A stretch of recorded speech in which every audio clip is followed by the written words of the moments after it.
ये है दुनिया का सबसे बड़ा सॉल्ट डेजर्ट, जहां जमीन बर्फ जैसी दिखती है, लेकिन असल में ये आग से भी ज्यादा खतरनाक है। दूर से ये जगह जितनी खूबसूरत दिखती है, पास आकर उतनी ही खतरनाक महसूस होती है। यहाँ हर कदम ऐसा लगता है जैसे कांच पर चल रहे हों, और इस सफेद सन्नाटे में इंसान बहुत छोटा लगने लगता है। यहीं रहते हैं अगरिया कम्युनिटी, जो 600 सालों से नमक बना रहे हैं। यहाँ पानी भी जमीन के नीचे से निकालना पड़ता है, वो भी हाथों से। एक तरफ हम 20 रुपए में नमक खरीदते हैं और दूसरी तरफ ये लोग 20 किलो नमक सिर्फ 10 रुपए में बेचते हैं।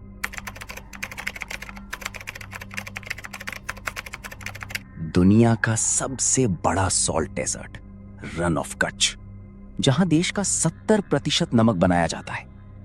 दूर तक फैली सफेदी पहली नजर में बर्फ जैसी लगती है, लेकिन जैसे ही तुम इसके करीब आते हो, सच्चाई सामने आने लगती है।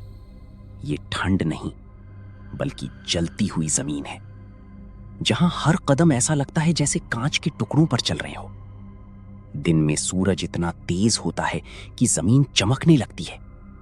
हवा गर्म होकर लहरों की तरह दिखाई देती है। लेकिन इस वीराने के बीच एक जिंदगी भी है। अगरिया कम्युनिटी, जो पिछले 600 सालों से यहां नमक बना रहे हैं। पीढ़ियां बदलती गईं, लेकिन हालात नहीं बदले। विडंबना देखो, जो लोग देश का करीब 70% नमक बनाते हैं, उनकी अपनी जिंदगी स्वाद तक नहीं है। न बिजली, न साफ पानी, न स्वास्थ्य सुविधाएं। बस संघर्ष, जो हर सुबह सूरज से पहले शुरू होता है और रात के अंधेरे तक चलता है। नमक बनाने की प्रक्रिया सुनने में जितनी आसान लगती है, उतनी है नहीं। सबसे पहले जमीन के नीचे से खारा पानी निकालना पड़ता है, कई बार 50 फीट तक गहरे कुएं हाथों से खोदकर।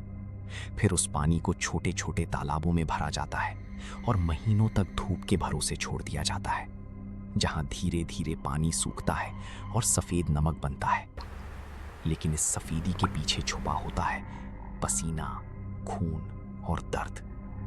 हाथों की चमड़ी उतर जाती है, पैरों में दरारें पड़ जाती हैं और शरीर पर नमक के निशान स्थायी हो जाते हैं। एक तरफ हम एसी में बैठकर 20 रुपए में नमक खरीदते हैं, दूसरी तरफ ये लोग 20 किलो नमक सिर्फ 10 रुपए में बेचते हैं। इतनी कम कीमत की मेहनत का कोई मूल्य ही नहीं बचता। दिन में 45 डिग्री सेल्सियस की गर्मी में काम करना और रात को अचानक ठंड झेलना, एक ही दिन में 2 एक्सट्रीम्स जीना, यही इनकी दिनचर्या है। उनके घर, अगर उन्हें घर कहा जाए, तो बस एक छोटा सा कमरा होता है, जहां पूरी फैमिली साथ रहती है।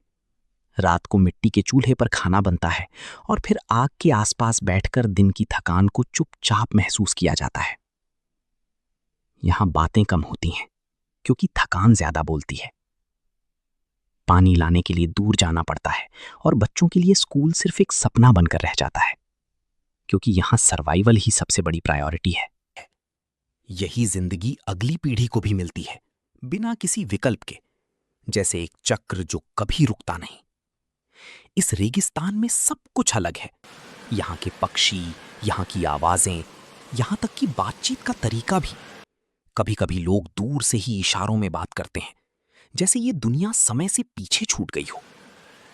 लेकिन अब इस दुनिया पर खतरा भी बढ़ता जा रहा है। जंगली गधे कभी कभी खेतों को बर्बाद कर देते हैं, और उससे भी बड़ा खतरा है बदलती नीतियां और सोलर प्लांट्स, जो धीरे धीरे इनकी जमीन को घेर रहे हैं।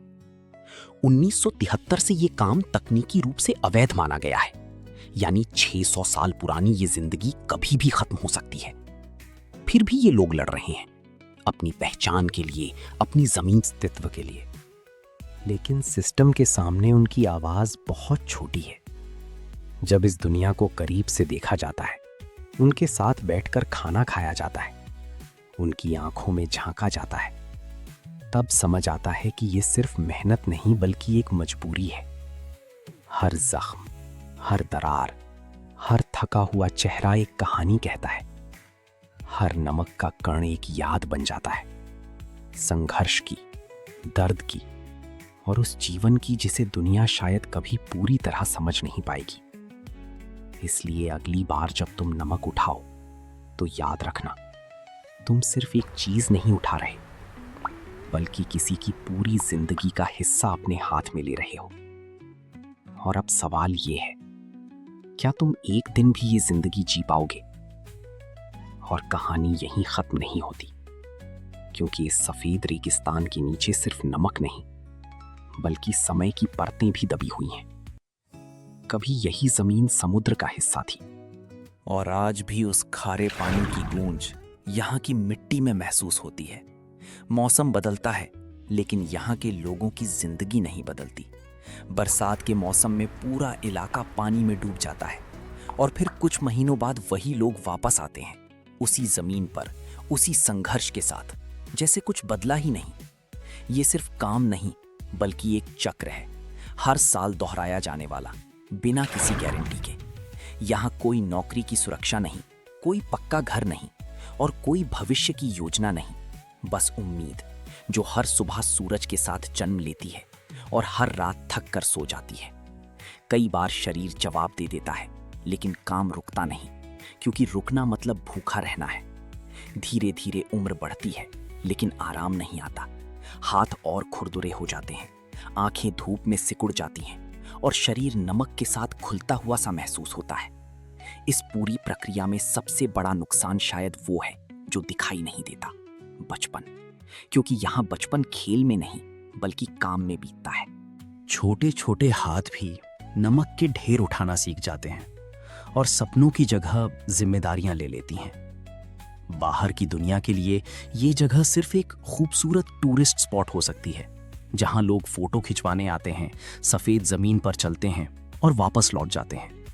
लेकिन उनके जाने के बाद भी यहां वही जिंदगी चलती रहती है, बिना किसी बदलाव के। फर्क सिर्फ इतना है कि किसी के लिए ये एक यादगार यात्रा है, और किसी के लिए पूरी जिंदगी। और शायद यही इस जगह की सबसे बड़ी सच्चाई है कि सुंदरता और संघर्ष यहाँ एक ही तस्वीर के दो हिस्से हैं। जब सूरज ढलता है और पूरा रेगिस्तान सुनहरे रंग में बदल जाता है, तब एक पल के लिए सब कुछ शांत और सुंदर लगता है। लेकिन उस सुंदरता के पीछे छुपा होता है एक ऐसा सच, जिसे महसूस करने के लिए सिर्फ देखना काफी नहीं, जीना पड़ता है।